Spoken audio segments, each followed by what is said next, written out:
Hello दोस्तों, स्वागत है आपका सक्सेना जी ब्लॉग के एक और नए वीडियो में। तो आज हम लोग करने जा रहे हैं एक नई रोड ट्रिप की शुरुआत। और आपने जो पिछले वीडियो को इतना प्यार दिया उसके लिए बहुत बहुत धन्यवाद। ये जर्नी हमारी सुल्तानपुर से लखनऊ, लखनऊ से फ़तेहगढ़ की रहेगी और ऐसे ही रिटर्न जर्नी रहेगी। ये पूरी जर्नी काफ़ी इंटरेस्टिंग रही, काफ़ी एक्साइटिंग जर्नी थी हमारे लिए। कुछ अच्छा, कुछ बुरा, पूरा पिक्चरों वाला फ़ील इसमें इस जर्नी में हम लोगों को आया, क्योंकि ये जर्नी पहली ऐसी जर्नी थी जो मैंने गूगल के भरोसे की थी। और गूगल बाबा ने हम लोगों को काफ़ी टहलाया, काफ़ी परेशान किया, पतली पतली गलियों में हम लोगों को डाल दिया, जिससे थोड़ा सा गाड़ी में नुकसान भी हो गया। लेकिन कुल मिला के पूरी रोड और जो थ्रिल था जो पूरी जर्नी के दौरान, कि हम लोग रात के टाइम पे एक अनजान सड़क पे भटक रहे हैं, जिससे पूछ रहे हैं, कुछ सब लोग भी अच्छे से नहीं बता पा रहे हैं कि हाँ ये रोड यहाँ जाएगी, ये रोड यहाँ जाएगी। तो वो जो एक्साइटमेंट और थ्रिल जो उस समय महसूस होता है, वो पूरा हम लोगों ने इस बार अनुभव किया। बस अच्छी चीज़ ये थी, और मैं आपको भी सजेस्ट करूँगा, अगर आप कहीं बाहर जा रहे हैं तो ज़्यादा लोग जाइए, ज़्यादा गाड़ियाँ रहती हैं एक साथ तो ज़्यादा अच्छा फ़ील होता है, सेफ़ फ़ील होता है। मतलब इतने ज़्यादा टेंशन के टाइम पे भी ये कम से कम भरोसा था कि हमारे साथ 3 गाड़ियाँ हैं, तो कुछ गड़बड़ नहीं होगा। इस पूरी जर्नी में हमारे साथ 2 ब्रेजा थी, एक मेरी ब्रेजा थी और एक मामा की मेरे ब्रेजा थी, और एक बड़े मामा की बलेनो थी। तो तीनों गाड़ियाँ मारुति की थीं और तीनों गाड़ियों के ड्राइवर भी बहुत एक्सपर्ट थे। अगर ज़रा से भी कम एक्सपर्ट होते तो काफ़ी ज़्यादा हम लोगों का नुकसान होता, क्योंकि ऐसे ऐसे रोडों पे हम लोग घुसे हैं जहाँ पर चलाना सही में बहुत बड़ा टास्क था। पूरी गाड़ी भी टेस्ट हो गई, और आगे मैं आपको बताऊंगा। अब सुल्तानपुर से हम लोग निकल लिए हैं करीबन 6:30 बजे। तो पहले हम लोग लखनऊ जाएंगे, लखनऊ में थोड़ी देर आराम करेंगे, गाड़ी को ठंडा करेंगे करीबन घंटा 1.5 घंटा, उसके बाद आगे की जर्नी करेंगे। तो सुल्तानपुर से लखनऊ करीबन 140 किलोमीटर है। सुल्तानपुर से लखनऊ जाने के लिए हमने सुल्तानपुर लखनऊ 4 लेन को पकड़ा था, जिस पर दो टोल पड़ते हैं, एक 105 रुपये का और दूसरा 100 रुपये का पड़ा था। एक टोल सुल्तानपुर में आपको पड़ता है और दूसरा हैदरगढ़ के पास। और इस रोड की लिमिट है 80 किलोमीटर की स्पीड लिमिट थी।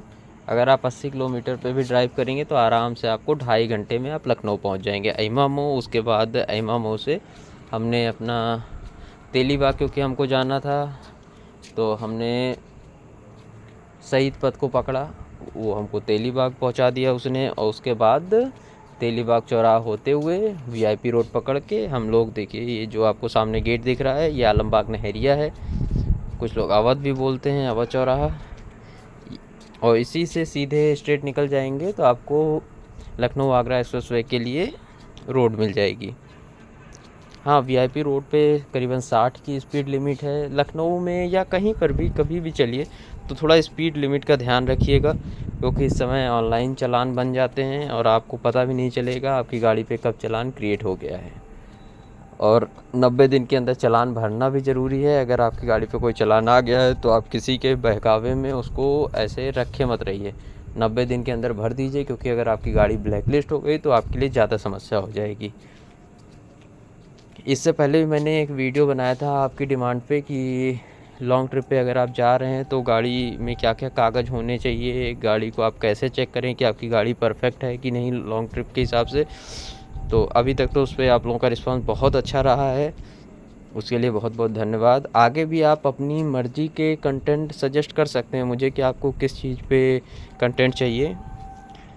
अगर आप लोग मेरा इंस्टा पेज नहीं जानते हैं तो मैं इसमें नीचे डिस्क्रिप्शन में डाल दूंगा, आप उस पर, बहुत से लोग तो जानते हैं, उसी पर मुझे मेनली ज़्यादा मैसेज ही आते हैं, तो उस पर आप पूछ सकते हैं। और सुल्तानपुर से लखनऊ की जर्नी करीबन 2-2.5 घंटे की हमारी थी, 2.5 घंटे की।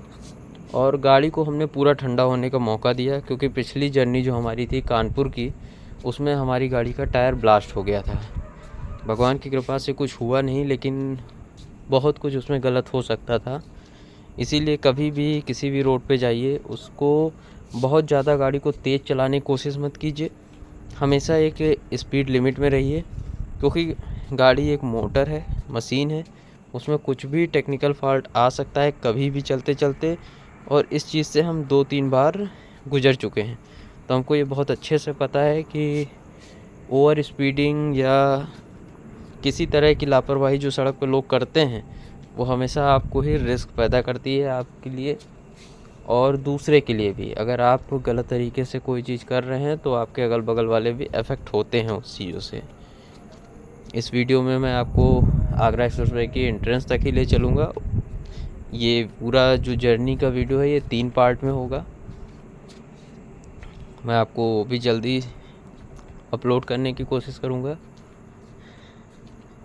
अब आप लोगों ने इतनी दूर तक का वीडियो देखा है तो अब मैं आप लोगों को कुछ ज़रूरी टिप्स देता हूँ।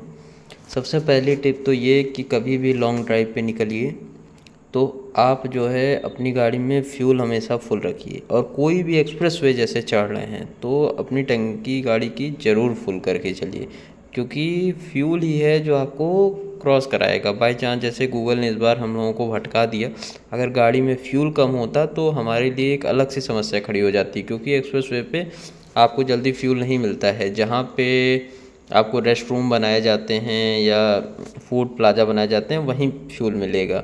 तो अपनी गाड़ी में बहुत से लोग होते हैं, मेरे साथ भी एक गाड़ी थी तो उन लोगों ने 1000-1500 का करके कई बार में भरवाया। ऐसा मत करिए, कभी भी रोड ट्रिप पे निकल रहे हैं तो फ्यूल पर्याप्त मात्रा में रखिए।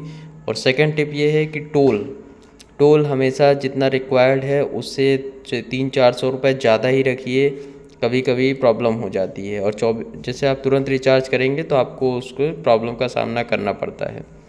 तीसरी चीज़ टायर प्रेशर हमेशा परफेक्ट होना चाहिए। चलिए आगे की कहानी अगले ब्लॉग में। Thank you.